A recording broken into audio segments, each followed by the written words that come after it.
Radisson drug కేసులో విచారణలో కీలక విషయాలు బయటకొస్తున్నాయి. కేసులో నిందితుడు మీర్జా వాహిద్ బేగ్ రిమాండ్ రిపోర్టులో కీలక అంశాలు వెల్లడయ్యాయి. ప్రధాన నిందితుడు వివేకానంద్ ఆదేశాలతో డ్రైవర్ ప్రవీణ్ కు డ్రగ్స్ ను ఇచ్చాడు పెడ్లర్ మీర్జా వాహిద్ బేగ్. స్నాప్చాట్ లో చాట్ చేస్తూ డ్రగ్స్ సప్లై, డెలివరీ చేస్తుంది ముఠా. డ్రగ్ పెడ్లర్ సయ్యద్ అబ్బాస్ అలీతో వివేకానందకు డ్రగ్స్ సరఫరా చేసినట్టు రిమాండ్ రిపోర్టులో తెలిపారు పోలీసులు. ఫిబ్రవరి నెలలోనే 10 సార్లు డ్రగ్స్ సరఫరా చేసినట్లు గుర్తించారు. మీర్జా వాహిద్ బేగ్ రిమాండ్ రిపోర్టులో మరోసారి డైరెక్టర్ క్రిష్ పేరును ప్రస్తావించారు పోలీసులు. ఫిబ్రవరి 29న గచ్చిబౌలి ఎస్బీఐ దగ్గర 4 కవర్లలో కొకైన్ ను డెలివరీ చేయడానికి వచ్చిన సమయంలో అరెస్ట్ చేశారు పోలీసులు. A13 అబ్దుల్ రెహమాన్ అనే మరో డ్రగ్ పెడ్లర్ తో ఏడాదిగా మీర్జా వాహిద్ బేగ్ కు పరిచయం ఉంది. స్నాప్చాట్ లో పరిచయం ఏర్పాటు చేసుకుని డ్రగ్స్ దందా చేస్తున్నాడు మీర్జా. కొకైన్ ను సయ్యద్ అబ్బాస్ అలీతో అమ్మాడు మీర్జా వాహిద్ బేగ్. రాడిసన్ హోటల్లో 10 సార్లకు పైగా డ్రగ్ పార్టీలు నిర్వహించినట్లు పోలీసులు గుర్తించారు. 2 గ్రాములకు 30,000 గూగుల్ పేతో చెల్లించారు. ఫిబ్రవరి 24న మధ్యాహ్నం జరిగిన కొకైన్ పార్టీలో 10 మంది నిందితులు పాల్గొన్నారు. మీర్జా వాహిద్ బేగ్ ఫిలింనగర్, గచ్చిబౌలి, ఐఎస్బీ, జూబ్లీహిల్స్ లో కొకైన్ ను అందజేసినట్లు గుర్తించారు పోలీసులు.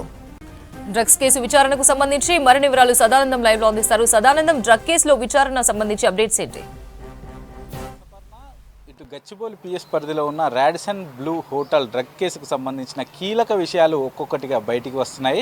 యాక్చువల్గా ఈ ఫిబ్రవరి 24th రోజు మిడ్ నైట్ ఈ పార్టీ జరిగింది. సో పార్టీ జరిగిన తర్వాత పోలీసులకు ఇన్ఫర్మేషన్ వచ్చింది, పోలీసులు వెళ్ళారు, అక్కడ ఎవరు లేరు. సో అందులో ఆ డ్రగ్ పార్టీ హోస్ట్ చేసింది గజ్జల వివేకానంద్. అదే రాడిసన్ బ్లూ హోటల్కి సంబంధించి వన్ ఆఫ్ ద డైరెక్టర్గా ఉన్నాడని గుర్తించారు. ఆ తర్వాత అందులో కొంతమంది నిందితులను గుర్తించారు. సో వాళ్ళని తీసుకొచ్చి డ్రగ్ టెస్ట్ చేశారు, పాజిటివ్ వచ్చింది. అలాగే దీనిలోనే A10గా ఉన్నటువంటి టాలీవుడ్ డైరెక్టర్ క్రిష్ను కూడా నిన్న విచారణకు పిలిచి అతనికి సంబంధించిన అటు బ్లడ్ అండ్ యూరిన్ శాంపిల్స్ కూడా తీసుకున్నారు. దీని ద్వారా అతను ఈ కొకైన్ తీసుకున్నాడా లేదా అనేది తెలిసే అవకాశాలు ఉన్నాయి. కాబట్టి సో ఆ యాంగిల్లో విచారణ ఒక దశగా సాగుతుంటే, మరోవైపు యాక్చువల్గా ఇటు పార్టీ హోస్ట్ చేసినటువంటి గజ్జల వివేకానంద్కి డ్రగ్స్ ఎక్కడి నుంచి వచ్చాయనే అంశాలపైన కూడా ఇన్వెస్టిగేషన్ చేసేందుకు ఒక స్పెషల్ టీంని ఏర్పాటు చేశారు ఇటు మాదాపూర్ డీసీపీ. సో దానిలో భాగంగానే మొదటగా ఈ గజ్జల వివేకానంద్కి డ్రగ్స్ తీసుకొస్తుంది అతని డ్రైవర్, అలాగే అబ్బాస్. సో వీళ్ళిద్దరికి డ్రగ్స్ ఎక్కడి నుంచి వస్తున్నాయని పోలీసులు ఫైండ్ అవుట్ చేస్తే, సో ఇన్వెస్టిగేషన్లో భాగంగా డ్రగ్ పెడ్లర్ మీర్జా వాహిద్ బేగ్ అనే వ్యక్తి వీళ్ళందరికీ కూడా డ్రగ్స్ సప్లై చేస్తున్నట్టు గుర్తించారు. సో దీంతో వాళ్ళ స్టేట్మెంట్ ప్రకారము దీంతో మీర్జా వాహిద్ బేగ్ని పట్టుకోవాలని అతనికి ఒక ప్లాన్ వేసి, మేము గచ్చిబౌలి ఐఎస్బీ దగ్గర ఉన్నాం, మాకు డ్రగ్స్ కావాలంటూ అతనికి ఫోన్ చేసి ఆర్డర్ చేశారు. సో స్నాప్చాట్లో ఆర్డర్ చేశారు.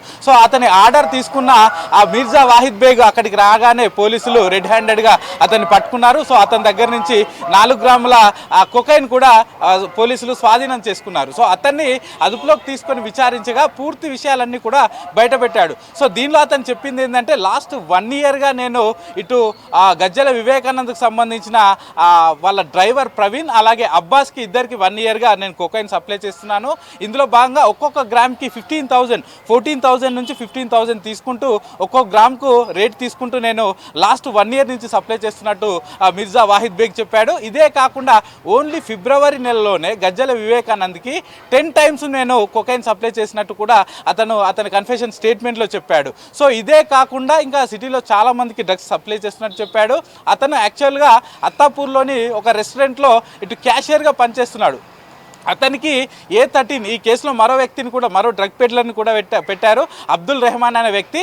సో అతను ఈ మీర్జా వాహిద్ బేగ్కి ఇద్దరు పరిచయం అవ్వడంతో సో అతను డ్రగ్స్ గోవా నుంచి తెచ్చి ఇక్కడ అమ్ముతున్నాను, తక్కువ రేటుకి తెచ్చి ఇక్కడ ఎక్కువ రేటుకి అమ్ముతున్నాను, అలాగే హైదరాబాద్లో డిమాండ్ కూడా ఎక్కువగా ఉంది కొకైన్ అని చెప్పడంతో ఇటు మీర్జా వాహిద్ బేగ్ కూడా గత లాస్ట్ 1 ఇయర్ నుంచి అతను కూడా కొకైన్ అమ్ముతున్నట్టు పోలీసులకు చెప్పాడు. అదే విషయాన్ని పోలీసులు రిమాండ్ రిపోర్ట్లో కూడా పూర్తిగా క్లియర్గా ఎక్స్ప్లెయిన్ చేశారు. సో లాస్ట్ 1 ఇయర్ నుంచి ఇటు గజ్జల వివేకానంద్ ఆ డ్రైవర్ ప్రవీణ్కి, అలాగే అబ్బాస్కి, వాళ్ళిద్దరికీ కావాల్సినప్పుడల్లా నేను సప్లై చేస్తున్నానని చెప్పాడు. అయితే ఇదంతా ట్రాన్సాక్షన్ ఎలా జరుగుతుందనే అంశాలను కూడా పోలీసులు బయటకు తీస్తే, ఈ ట్రాన్సాక్షన్ అంతా కూడా అంటే ఎంత కొకైన్ కావాలి, ఎక్కడ డెలివరీ ఇవ్వాలి, ఇవన్నీ అంశాలని ఇటు వాట్సాప్లో చాట్ చేసిన రిట్రీవ్ అయ్యే అవకాశాలు ఉన్నాయి, టెక్స్ట్ మెసేజ్లో చేసిన రిట్రీవ్ అయ్యే అవకాశాలు ఉన్నాయి, ఫోన్లో మాట్లాడిన అది రికార్డింగ్ చేసే అవకాశాలు ఉన్నాయి, లేకపోతే ఆ తర్వాత పోలీసులకు దొరికితే దాన్ని CDR తీసి బయటపడే అవకాశాలు ఉన్నాయి. కాబట్టి ఇదంతా ఇదంతా మేము స్నాప్చాట్ అనే యాప్లో మేము చాటింగ్ చేశాము. ఎందుకంటే స్నాప్చాట్ యాప్లో ఒకసారి మెసేజ్ చేసిన తర్వాత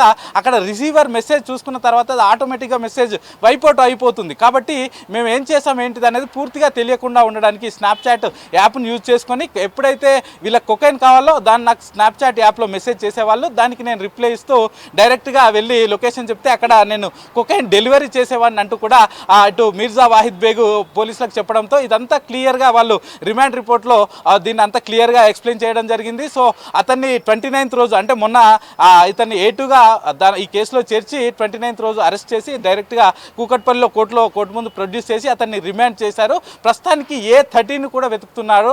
అబ్దుల్ రెహమాన్ ఎవరైతే ఈ మీర్జా వాహిద్ బేగ్కి డ్రగ్స్ గోవా నుంచి తెప్పిస్తున్నాడో సో ఆ వ్యక్తి కూడా ప్రస్తుతానికి అబ్స్కాండింగ్లో ఉన్నాడు. అతన్ని కూడా పట్టుకుంటే యాక్చువల్గా మొదటగా అసలు వీళ్ళకు ఇదంతా కూడా డ్రగ్స్ వీళ్ళ కొకైన్ ఎక్కడి నుంచి దొరుకుతుంది, వీళ్ళు గోవా నుంచి తెస్తున్నారా, ముంబై నుంచి తెస్తున్నారా, వీళ్ళకి ప్రధాన పెడ్లర్ ఎవరు అనే అంశాలు కూడా బయటకు వచ్చే అవకాశాలు ఉన్నాయని అయితే ప్రస్తుతానికి గచ్చిబౌలి పోలీసులు చెప్తున్నారు.